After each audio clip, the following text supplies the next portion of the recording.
Hello बच्चों, हिंदी की कक्षा में आप सभी का स्वागत है। बच्चों, आज हम एक नया पाठ आरंभ करेंगे। यह आपकी व्याकरण पुस्तक का पाठ 8 है, जिसका शीर्षक है लिंग। इंग्लिश में इसे कहते हैं जेंडर। तो चलिए शुरू करते हैं। सबसे पहले हम लिंग के अर्थ को जानेंगे कि लिंग किसे कहते हैं। जिस संज्ञा शब्द से पुरुष या स्त्री जाति का पता चलता है उसे लिंग कहते हैं। जैसे मामा, मामी, सेठ, सेठानी आदि। अर्थात जिस शब्द से हमें ये पता चलता है कि वह पुरुष है या स्त्री, उसे हम लिंग कहते हैं। जैसे देखिए, मामा क्या है? पुरुष, और मामी स्त्री। इसी प्रकार सेठ पुरुष, सेठानी स्त्री। तो चलिए इसके और देख लेते हैं। लिंग, तो इससे आपको पता चला लिंग कितने प्रकार के होते हैं। मुख्यतः 2 प्रकार के, पुल्लिंग और स्त्रीलिंग। इंग्लिश में मेल एंड फीमेल। पुल्लिंग मतलब पुरुष जाति, स्त्रीलिंग मतलब स्त्री जाति। तो चलिए इसके कुछ उदाहरण और देख लेते हैं। पुल्लिंग, स्त्रीलिंग।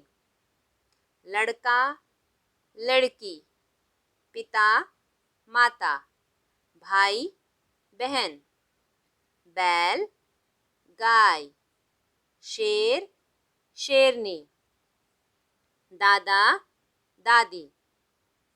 तो इन शब्दों को ध्यान से देखिए। ये सारे शब्द पुरुष जाति का बोध कराते हैं, इसलिए इन्हें पुल्लिंग कहते हैं। और ये सारे शब्द स्त्री जाति का बोध कराते हैं, इसलिए इन्हें स्त्रीलिंग कहते हैं। तो देखिए, ये आपका पाठ 8 है आपकी व्याकरण पुस्तक का। इसी के बारे में हम पढ़ रहे हैं। लिंग, जेंडर। पुल्लिंग, स्त्रीलिंग। कुछ और उदाहरण है यहाँ पर। लड़का, लड़की, दादा, दादी, राजा, रानी, मुर्गा, मुर्गी। क भाग में लिखे हुए शब्दों लड़का, दादा, राजा तथा मुर्गा से पुरुष जाति का पता चलता है, तथा ख भाग में लिखे हुए शब्दों लड़की, दादी, रानी, मुर्गी से स्त्री जाति का पता चलता है। तो देखा, ये सारे क्या हैं? पुरुष जाति से संबंधित हैं, और ये सारे स्त्री जाति से संबंधित हैं।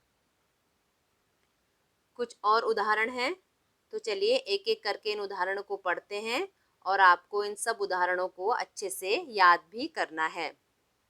कुछ शब्द।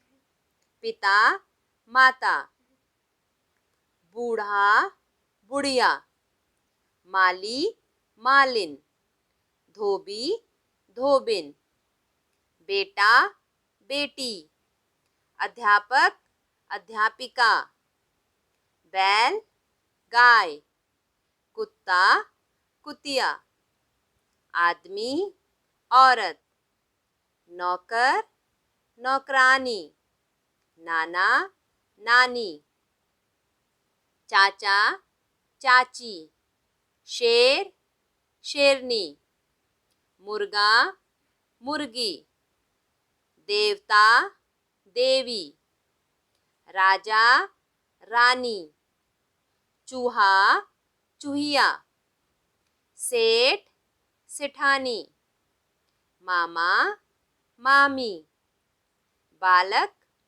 बालिका, लड़का, लड़की, भाई, बहन। तो हमने सारे शब्द पढ़ लिए हैं। तो चलिए अब इसका अभ्यास कार्य भी कर लेते हैं। नंबर 1 है मिलान करो। तो आपको इसी प्रकार से नंबर लिखने हैं। कुत्ता, ये तो किया हुआ है, कुतिया, इससे मिलान किया हुआ है, तो इसलिए नंबर 1 ये है बैल गाय। नंबर 2, नंबर 3 दादा दादी। नंबर 4 है राजा रानी। अब 2 पर आ जाइए, सही जोड़े बनाओ। माँ पिता, ये पहले से ही किया हुआ है। दूसरा करेंगे हम बेटी बेटा, धोबी धोबिन, घोड़ा घोड़ी। अब आ जाइए नंबर 3 पर, लिंग बदल कर लिखो। बालक, बालिका का स्त्रीलिंग क्या होगा? सॉरी, बालक का स्त्रीलिंग क्या होगा? बालिका। सेठानी सेठ, बकरा बकरी, नौकर नौकरानी, माता पिता, चाचा चाची। तो बच्चों, आपको सबसे पहले तो लिंग का अर्थ समझना है कि लिंग किसे कहते हैं। उसके बाद आपको इसमें दिए गए इन सारे शब्दों को अच्छे से पढ़ना है और साथ ही इन्हें याद भी करना है और अपना ये अभ्यास कार्य भी आपको पूरा करना है। तो मिलते हैं बच्चों अगली कक्षा में। धन्यवाद।